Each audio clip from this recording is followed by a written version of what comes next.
So I'm gonna talk about tiers, but I'm not making a tier list though.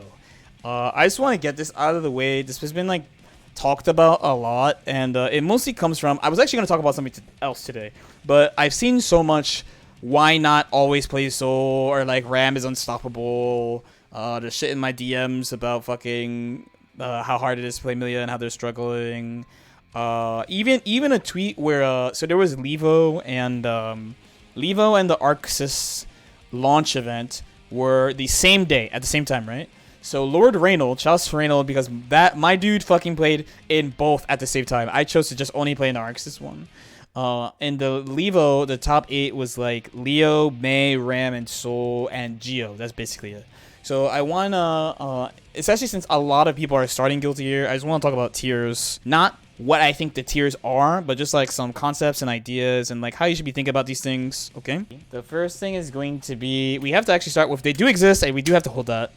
And in our current world, it is Soul and Mei and fucking Ram. Those are like the characters that everyone are looking at, because so many people are playing these characters. They're gonna get pushed a lot. They're also relatively easy. I can't speak for Ram. She doesn't look that hard to play, but like Soul's pretty easy to play, Mei's pretty easy to play, Ram's pretty easy to play.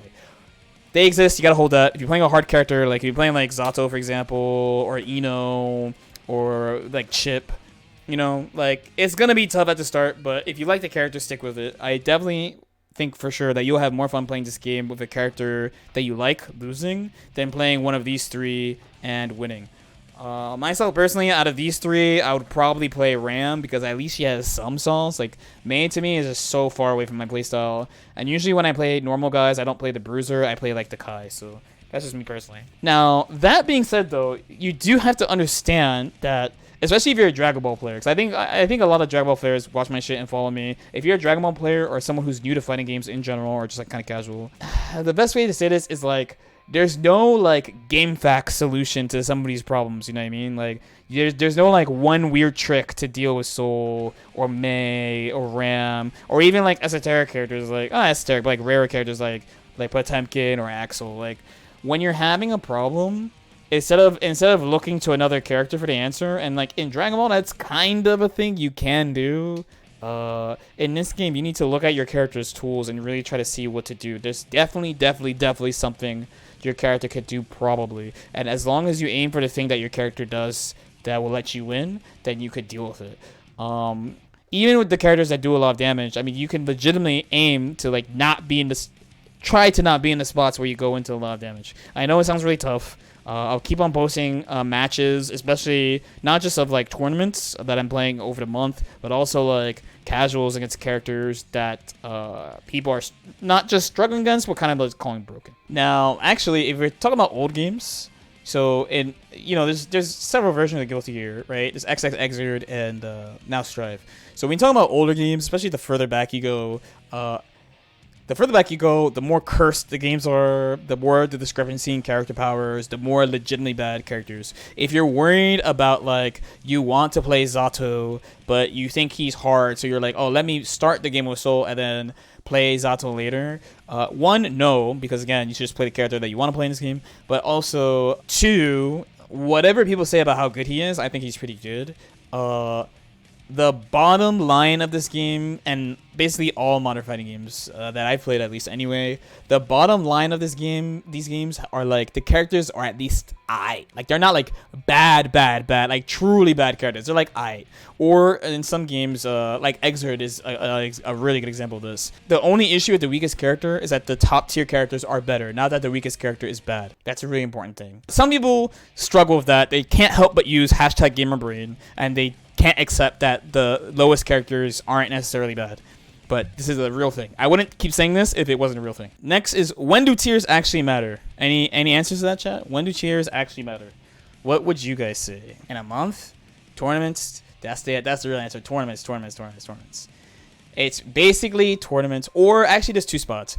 One is tournament, and two is if you just really want to fucking ruin your friends' lives. That's the only time they matter. Besides that, like, especially if you're just playing for fun, learning the game to play with your friends, you literally don't have to think about it. Unless you're just interested in, like, what is happening to the game, such what people are saying about the game, then there's that. But besides that, it definitely, I would say, should not affect your character choice unless that's just the type of person you are, or you want to ruin your friends' lives, or you're trying to win some fucking tournaments. That's the only time it matters. And you have to remember too that tiers can change over time. So there is a tendency for characters like Milia and Zato to not be considered so strong when a game comes out. Actually, usually Zato, by the way, if we're talking about Guilty Gear specifically, Zato, usually people are like, oh, he's fucking broken, like, immediately.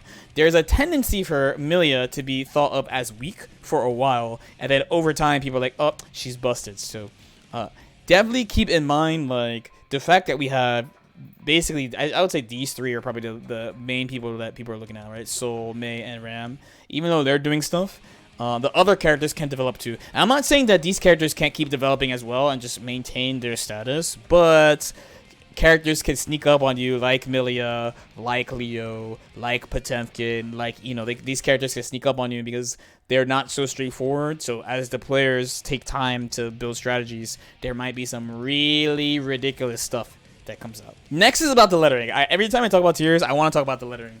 Of course, this is clearly not a tier list, right? But Dragon Ball players, some Dragon Ball players fucking explode over this shit. But like, when people put letters to the tiers, it means something about how they feel about the character power and the character power in the game overall. So in Dragon Ball Season 3, it's pretty common to see people do like S plus S and then like A plus, right? Some people mauled over that, but what it's telling you is that the fucking characters are really close to each other and they're all good. So like a very, very large portion of the cast is viable, right? We don't know what's gonna happen with this game yet. I have a pretty good impression of most of the characters right now, but still kind of early. The last thing is, what are actual good tier lists trying to show? Because some people are just want to say shit, right? I don't think this will happen in Guilty Gear, but in Dragon Ball, some people will just say a character that is generally agreed on to be not that strong. It's just secretly good with just for no reason and give you no explanation. That kind of pisses me off. It doesn't piss me off. I'm just like, wow, dude, okay. What tier lists are generally trying to show you is the character power, like how strong people think characters are in the game overall, and also what do the people who are playing think is important to be good. So if we have right now Soul, Mei, and Ram as like the best characters, for example, right? That is telling people, if someone was to make a tier list, which they shouldn't, like tomorrow, that would be telling people that, okay, what's important in the game is to have big buttons, high damage, and good corner offense, basically. Good corner offense revolving around poke throw, because all three of these characters, Ram has some high-low shenanigans that she can do. Actually, Soul has a little bit as well, but for the most part, all three of these characters are strike throw characters. They do mad damage. They're pretty good at building risk, and they have some pretty big buttons. So at a basic, like when you pick up the game and you pick them up, they're pretty easy to pick up and just do the shit. That's correct. Let's say over time, let's make up a crazy one where like double S is Milia and Chip, then S is Soul, Mei, and Ram, right? What does that tell us? That speed, especially because some of the movements in this game is not that fast, even though this game is fast overall, some of the movement might not, sometimes characters don't move that quickly. A good example is actually Soul doesn't move as fast in the air, in my opinion, as he did in Exert, right? So this would mean that speed and mix are like valued more, and like the opportunity to continue offense is valued more than just raw power, swinging hitboxes, and like cycling straight through, right? Just as an example. Do you guys have any questions about that? In Guilty Gear, character strength does matter, but character mastery, like this is a game where the characters are strong enough and the win condition is strong enough that like even in like a 6.4, 6.5, if you get that win condition your character is aiming for, like Nago getting next to you and doing what he got to do, Milia knocking you down, like as long as you can get those situations, you can usually win a round. You can usually win a round. It's pretty uncommon for there to be 7-3s in Guilty Gear also, but they have happened in the past. Yeah. Any questions though?